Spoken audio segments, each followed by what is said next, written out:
আসসালামু আলাইকুম। এখন দেখতে পাচ্ছেন আমার ভিডিও আসলে দেখতে পাচ্ছেন এখন আমার একটা নতুন গান নেমে চলে আসছে আপনাদের মধ্যে, তাহলে এই গানটা শুনুন।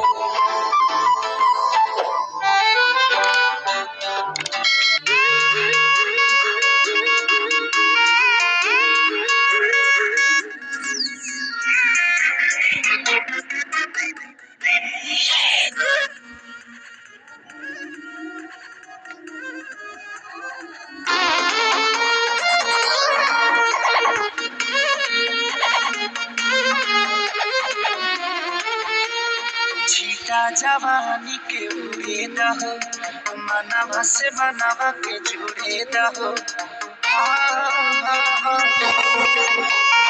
छीटा जवानी के उड़े दहो, मनवा से मनवा के जुड़े दहो।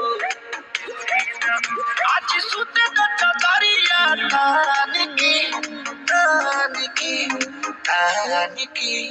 टूट जाए राजा जी, टूट जाए राजा जी पलंग सागवान के, टूट जाए राजा जी पलंग सागवान के।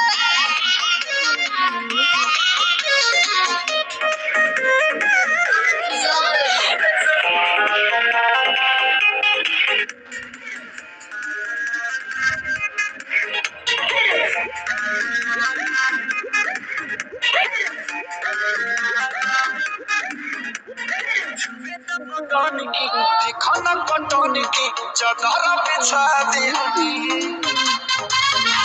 पलंग जी मन पिघलाती हरी, पलंग पर झुलुआ झुलाती हरी।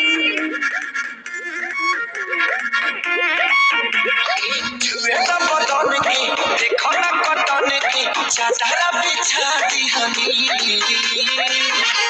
पलंग जी मन पिघलाती हरी, पलंग पर झुलुआ झुलाती हरी।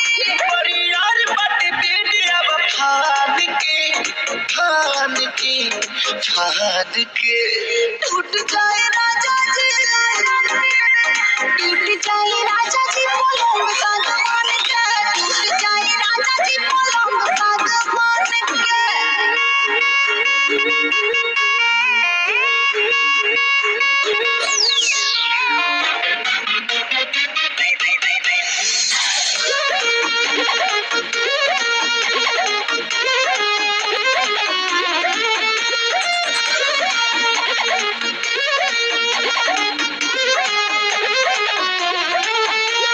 बने तो बेसरमी देहिया में गरमी कोई ठेलागी हो,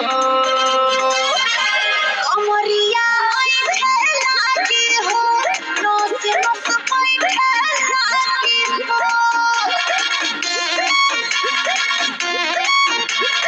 बने तो बेसरमी देहिया में गरमी कोई ठेलागी हो,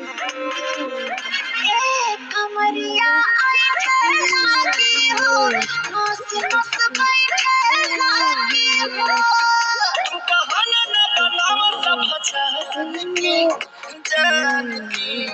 जान के टूट जाए राजा जी, टूट जाए राजा जी पलंग सागवान के, टूट जाए राजा जी पलंग सागवान के।